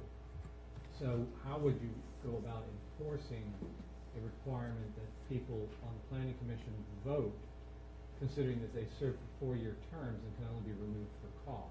Well, I'd like to ask, though, what the intent of having 4 people. You're saying that would be a minimum of 4 people? Would it be the type of vote that they would be voting on? Or Because at the at least, BZA, or let me rephrase it, maybe just 4 people present to vote. That would be a quorum of 4. That would be a Yeah. quorum. And then you would probably be better off sticking with 7. That way you're more likely to get the quorum of 4. But do you understand the problem it poses just having 3 commissioners there? From an optics standpoint, yes. However, the devil's in the details and the unintended. And before you move on, Bob, understand that I am in support of 5. That's fine. Okay. There are some unintended consequences of doing it. I can think of a matter that is likely to come before the Planning Commission in the not-too-distant future that I will have to recuse myself from completely. In fact, I'll have to recuse myself before it even goes to, when staff comes to it, which would make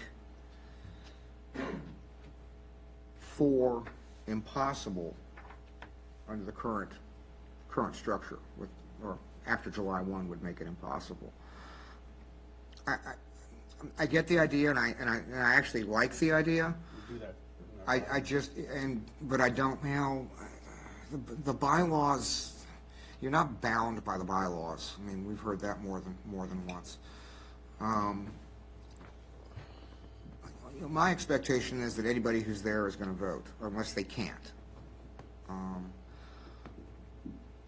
Abstaining is still a vote. Still a vote, right, yes. But in the case of an application or a matter, whether it's for the planning commission or before this body, where somebody has to recuse themselves, and correct me if I'm wrong, Martin, we not only have to recuse ourselves from discussion, vote, and it's good practice to pretty much leave the dais and sit down there. So that changes your numbers, and I know it's an infrequent thing, but it's just one of those ones where I can think of it off the top of my head where that would potentially cause an issue. I think the better solution is to get 5 people that actually show up to every meeting and vote, and I think that covers it. And philosophical, if you do require 4 people for your quote quorum, and they do recuse themselves, they're stepping down from the dais, they're totally eliminating their count in the quorum, right? So that means now you drop to like 3 people for a quorum. There are 2 schools of thought on that. Right, I'm sure like I said, Martin will philosophical expound. here. So if the person is present at the meeting but not participating, they still count towards the quorum. The problem becomes if they are required to recuse themselves under the Conflicts of Interest Act and you drop below the quorum level, you run into some issues and you have to analyze those issues with regard to whether the remaining members can continue to act on behalf of the public body. This is more of a problem at the council level than at the planning commission level, but I would be cautious about creating additional obstacles to actually achieving the planning commission's goals. So there's, just to piggyback on what Ken was asking earlier, there's nothing in the state statute that designates a specific number of votes. Like, for example, at the BZA level, at the county, we require at least 4 votes relative to a variance. So, but I'm just curious That's from... based on your quorum. Yeah, isn't it? That's a statutory requirement. Yes. That's a statutory requirement, so the General Assembly can do whatever they like. Right. So my question is there anything related to the PC as well? Yes, there is. I was just going to look for that. And if I recall correctly, it says that the planning commission requires a quorum to act and can adopt its own bylaws. So there's a very limited ability for the council to even impose bylaws. Right, so they have discretion in that regard. Right. See if I can find I that just real lost quick. my internet.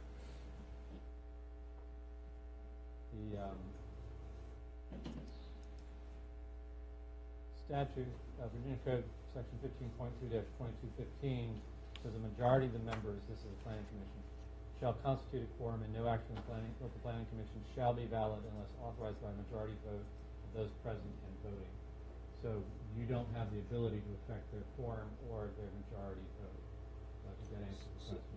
So for what Bob is saying, if you have 3 people present, 3 commissioners present, and 1 recuse himself, you cannot vote, according to what you just read. No, because it's a majority vote of those present and voting. So you have 5 members on the council, on the planning commission.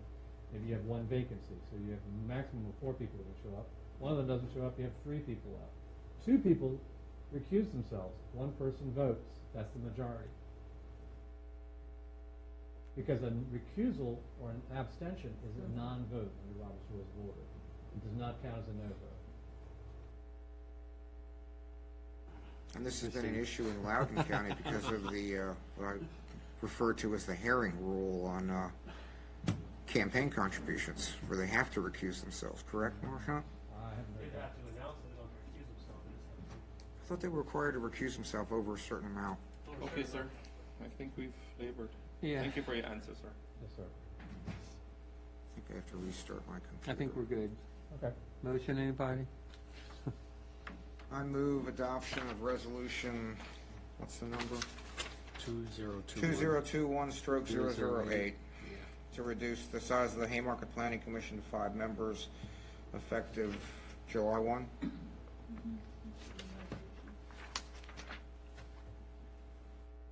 Got a motion? Oh, second. Got a motion and a second. I think we've drug this out. Vote, please. All in favor, say aye. Aye. Opposed? Okay. Okay, now we're to the Park Sunshade. Prefer salmon color. Yes, so as you can see, Go ahead, Chris. Go ahead, Chris.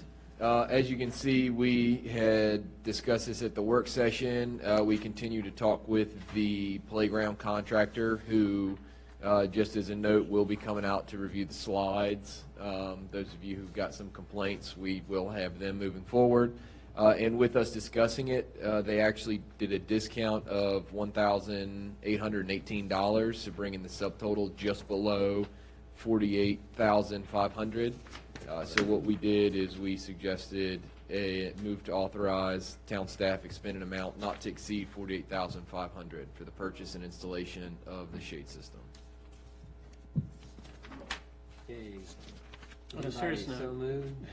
I did have a quick question. The color, just on a serious note. The color is going to match the current playground equipment. So Someone it out is- there may ask for it, so.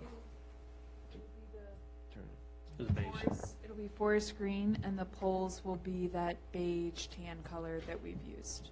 And it's a 4-post, this is for the members of the public. It's 4-post, suspended. Four-post hip shade that will go up. The shade will be a fabric material. Okay, thank you. Mr. Mayor, I'd like to make a motion. Okay, you want to so move, or, So moved. okay, Second, anybody? anybody? Second. For the Okay. kudos. Motion and a second. I think we've belabored the discussions in the work session, so all in favor, say aye. Aye. Opposed? Actually, No. Roll call. given the amount, do we have to do a roll call on that one or not?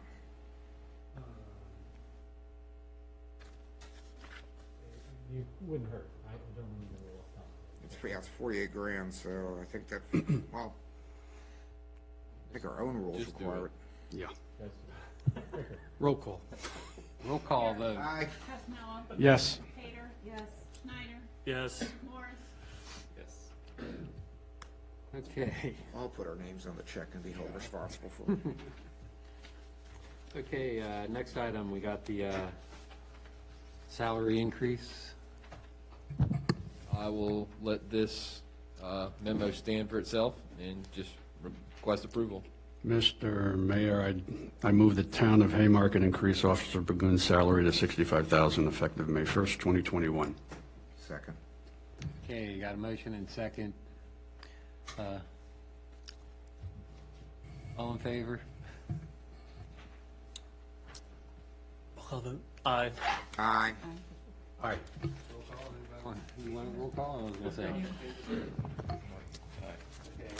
Opposed? Okay. Now we'll go to the special election agenda that was added. So the last thing that we do have is the special election with Councilman Shannon resigning. We do have some timelines that we must enact, and I will have the town attorney, Mr. Krim, speak to those options that town council have. Thank you, Mr. Chairman. The issues are, as you know, whether the council is going to fill the vacancy, as you can, within 45 days of it occurring. And then the second issue, decision point, is whether you will ask for a special election on a date other than the November general election of this year.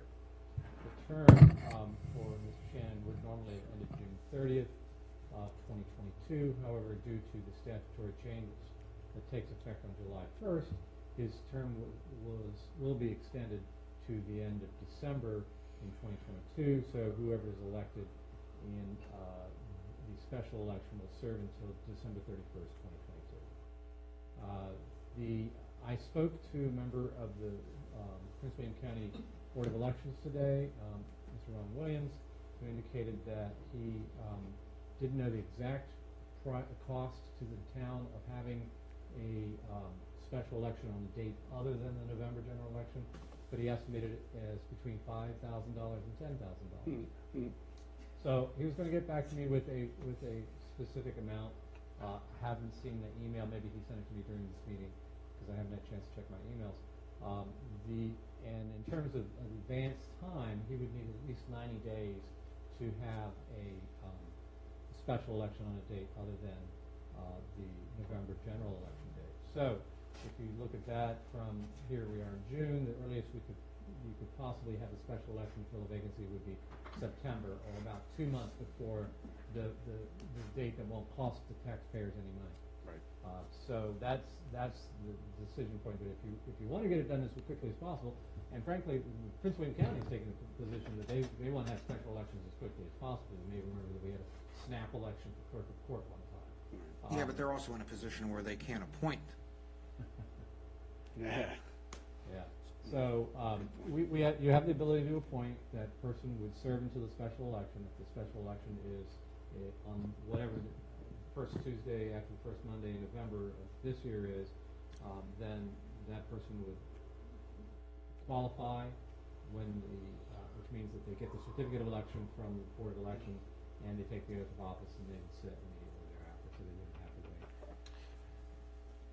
wait. And just to put it in perspective, when we have a general election for town council, it costs the town $3,200. So I would anticipate that if we had it with the general election in November, it wouldn't cost any more than the $3,200 that it normally costs for our regular town council election. So we're looking at a bump up between $2,000 and $7,000, right? If we do a special election. That was just the estimate that I received today. Okay. I have a question about that. So you're saying there's an incremental cost regardless of whether, there's an incremental cost if we go to the November 2nd or whatever the date is. Well, so we have to have Right. an election. I was just stating that when we had the election here in Town Hall, Yeah. that cost $3,200 I as remember. a regular Right. election. So I was just kind of giving you guys a price tag of if we did it November election versus where the cost estimate for the special election was between $5,000 and $10,000. Okay, Because so it would now- only be for that one. So the other question relates to where? Because in the general election, I believe Tyler's the precinct. Correct. So are our folks going to be forced to go to Tyler rather than to come to Town Hall? From now on, they will go to Tyler. If they go to Tyler, then what are we paying for? The Ballots. ballots. You're paying for the machine programming, which is $2,500. Oh, And jeez. election officers, I just got the email. Election officers, another labor, $2,500. But they're already there, right? And we're we going to pay don't, for we it. don't pay for those during the general election. That's why this price is, But we upgraded. We don't know if we're going to pay for them in the next general election because we've never had a general election In running November. concurrently with either a state or a county Well, office. I'm assuming that the labor and the programming won't happen, but the ballot will. We will be required to pay for the ballot and whatever that sub-programming is for the Well- ballot, right? Mr. Mayor, that I got from Mr. Williams today. The ballot's going to be Wait. more, the ballot's going to be more than just a town position. They're going to have to Yeah, have separate right. ballots at the precinct. because For we've- us, yeah. because And so we've we got got to state pay that. officers. Yeah. And So so but we're going to have So to we're pay going to that. be an add-on to the ballot itself. No, Yes. I would assume we would pay a prorated cost of it, not the full freight. I didn't hear today that you would be paying any cost for it whatsoever. What I heard was that for absentee and person voting, they have a print ballot on demand. Right. So they would have a template ballot for town residents that would print out Okay. what all of the races were that the person was eligible to vote for on that ballot. And they would just print that. Since I don't think there's any incremental cost to the county, they wouldn't be charging you for that. Right. And then for, on the actual election day itself, you would go in and vote by showing that the poll book would show you're a town resident. They would hand you a town ballot. Which would be incremental to what everybody else is getting. Correct. And based on the discussion that I had with Mr. Williams, all four of the towns are being treated the same. They have their additional town elections, which are now all going to be at the November elections going forward. Let's review the prices again. 3,200 normally.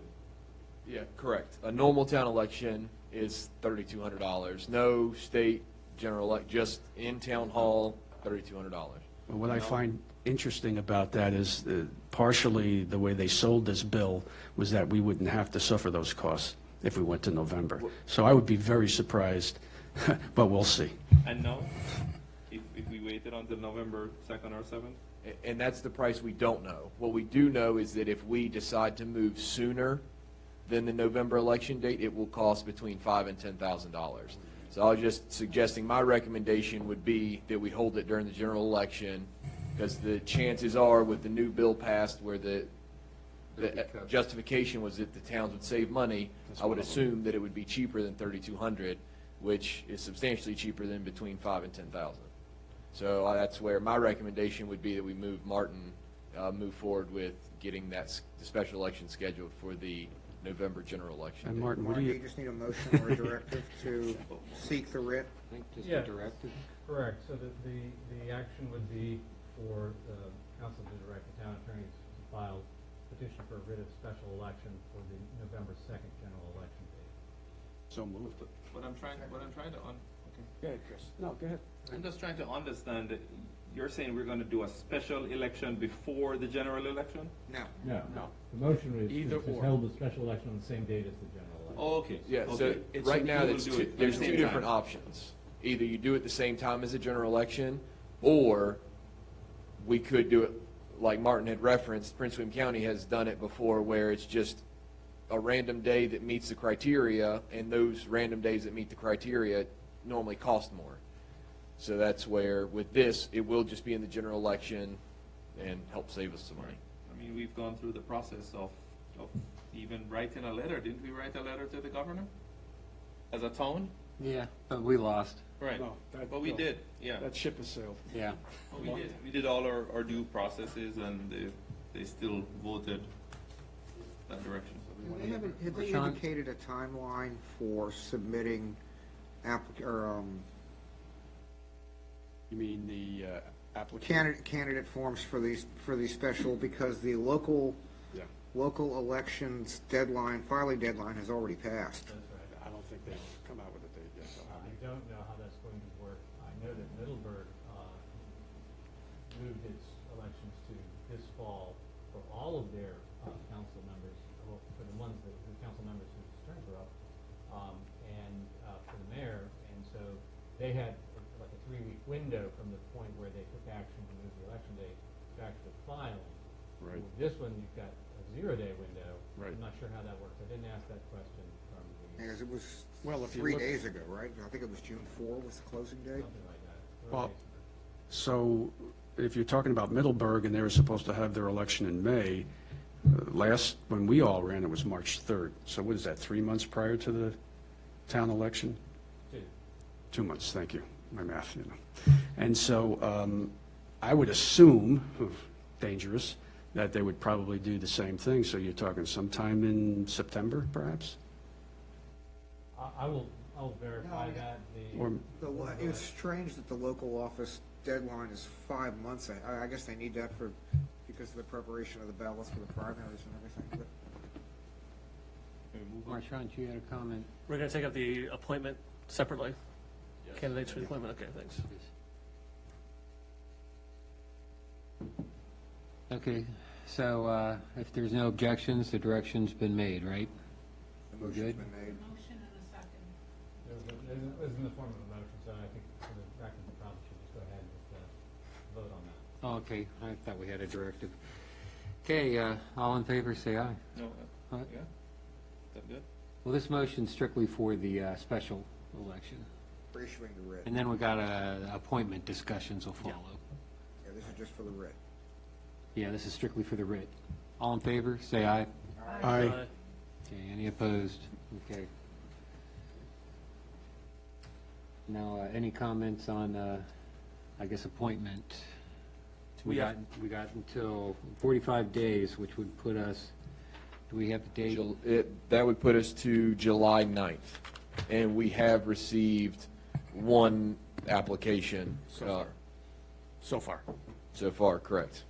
And This has been advertised for, since our directive on Correct. On the Okay. website. On the web, yeah, okay. But how else are we advertising? Are there other means and methods that we're utilizing? No. Because what has happened is in previous times when we put it on Facebook and things like that, we have people from all over Haymarket apply, and Right. then we spend a bunch of time telling them that they actually don't live in Haymarket. So we put it on the town Well, I website. mean, It says resident of town of Haymarket, so yeah. Well, they believe they are a resident of Haymarket. Well, I would be in favor of trying to expand on that a little bit, if possible. I mean, could we put the sandwich board out or do something else? Texting, anything like that? To the HOAs. Any way you want to expand it. HOAs. I don't actually have a problem putting it on the, When do we putting it on want to, Facebook. when do we want to address this and start our review? Well, I mean, it even says on the website, they're taking applications until June 30th. Interviews will be conducted July 6th. Okay, so that fits right into our work session and, July 6th is our next meeting, correct? next meeting, right? Yeah. We do interviews at what, 6 o'clock? Before the meeting? You can do before the meeting, or you can do We for can closed address that session. in work session, though. It would probably be better to do it in closed session, to be honest with you, because you have to, yeah, because you need to go into the meeting, because you guys couldn't interview prior to the meeting, so you'd have to open the meeting and then do the interview. We can address that at the work session, You can, depending on how you many can set people. a special meeting for 6 o'clock that's solely limited to Correct. interviews. Interviews, yeah. Okay. If you're available. We want to go ahead and address the calendar now and do that now? Yep. Just in anticipation? That's a good Yeah. idea. Open up interviews for between 6 and 7. So then council would need to get here at 6. We'll open the meeting and then go directly into closed session for the interviews. And you'll Thank- advertise that appropriately? Yep, Yeah. and then we'll come out of closed session, and then when we come out of closed session, either we'll go directly into the regular meeting, or basically you would adjourn the meeting that started at 6 o'clock, and then we would come back for the 7 o'clock meeting, July 6th. July 6th. You have plans at 6 o'clock on July 6th? Plans all the time.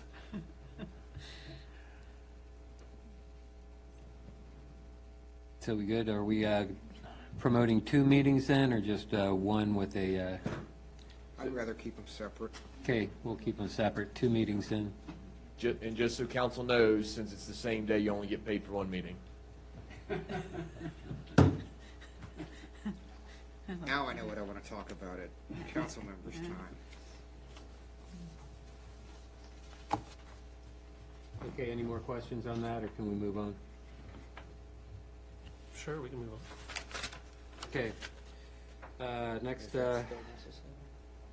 Vice Mayor, it's your turn. I was going to say, so just this part, because we already did this part, right? So, I think, Draft it. All of them. All of them? yeah, All right. that gives us an open. Okay. I move that council convene in closed session to discuss the following as permitted by Virginia Code Section 2.2-3711A1, a personal matter involving assignment, appointment, promotion, performance, demotion, salaries, disciplining, or resignation of specific public officers, appointees, or employees of the town, specifically dealing with vacant town council seat. Also, as permitted by Virginia Code Section 2.2-3711, consultation with legal counsel regarding specific legal matter regarding the provision of legal advice by such counsel relating to DMV investigation and reorganization. Second? Okay, motion and second. All in favor? aye. All right. Can the non-essential people? Just say that at the work.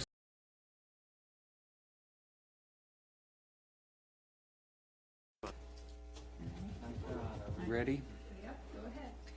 I move that council certify that in closed session just concluded, nothing was discussed except the matter or matters specifically identified in the motion to convene in closed session and lawfully permitted to be discussed in a closed session under the provisions of the Virginia Freedom of Information Act as cited in that motion. Second. Okay, motion second, roll call vote. Weir. Aye. Casanello. Yes? Pater. Yes. Larson. Yes. Minor. Yes. Morris. Yes. Now, I flip-flopped on council session, council member time, so I guess since there is some council members who want to speak, we'll go around the table. Who wants to, which do we want to go, left to right or right to Yeah, left? let's start with Chris. Sir, Okay. thank you very much. Accelerate it. Starting this weekend until July 4th, we have the Flags for Heroes. So flags will be going up in our park, 14th.